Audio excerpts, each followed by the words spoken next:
Karong adlaw kay magbalhin di ay ni siya sa iyang anay nga nakapanganak na.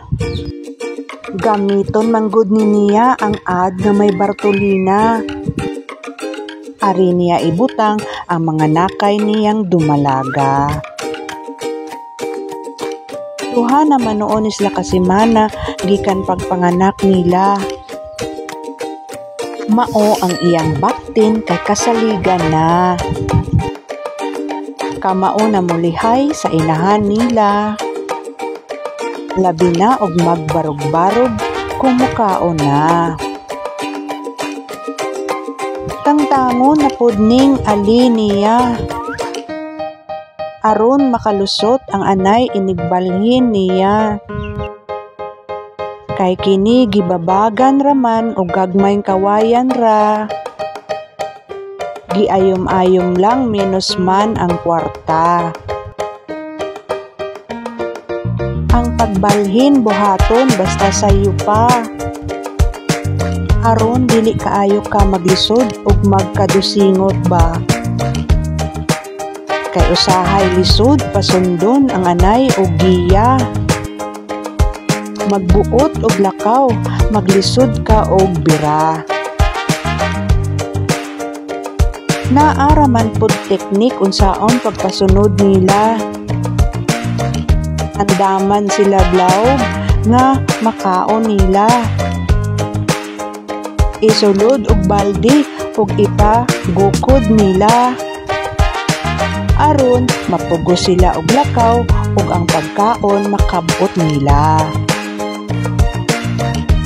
Ako ani kay tig-video ra.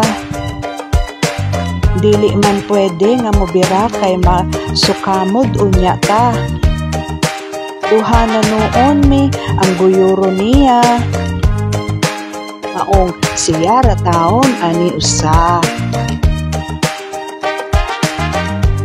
Maayo na lang kay wala man nagpabadlong ni siya. Nisunod raman pod taon sa amo niya.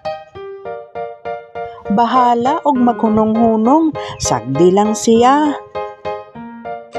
Daghan manggod makasangit sa pananaw niya.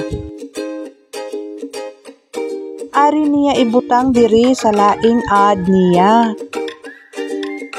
Kay bisan walay Bartolina, kay hamugaway raman sila.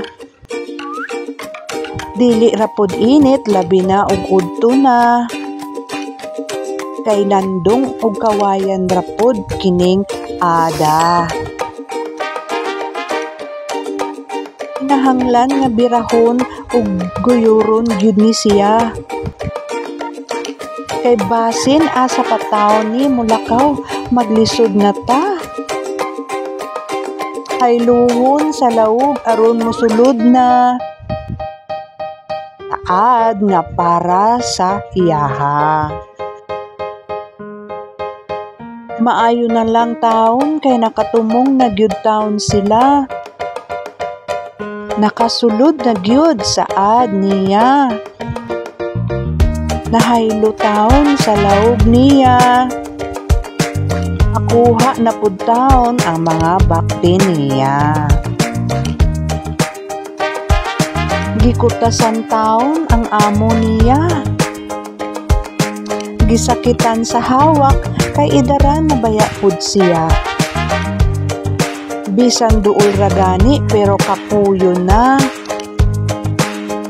Unsaon man nga dako man pod ang iya gibirada. Iya manuon ni ihigot kay dili siya mo kumpiyansa. Kay basin mo ambak ang anay magdakop pa unya ta. Siguraduhon aron way mahay ba. Kay lisod ang pagdakop kung makaikyas unya. Sunod kay maghakot na sadni siya. Sa baktin nga nahabilin pa. Iya na lang gisulod sa sako aron kaduhara baliko niya. Aron minus ang kakapoy niya. Diri dapita kay mag-adjust na pud ni sila. Mabag-uhan na pud ni ang mga baktin sa lugar nila.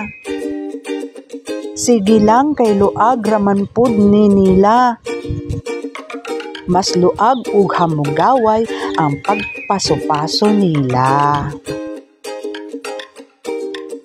Iya raman butangan og ginga sa kilid nila. Aron makalusot-lusot ra ang baktin inig tutoy nila. Kay bali duhaman ni ngaad niya. Iya lang gigamit ang duha para nila. Kay wala pa man pud laing baboy nga isulod siya. Sa panahon nga gutomon sila, igura sila mulabang padung sa ilahan nila. Inighuman pud og tutoy nila. Mubalik ra pud sila sa ilang area.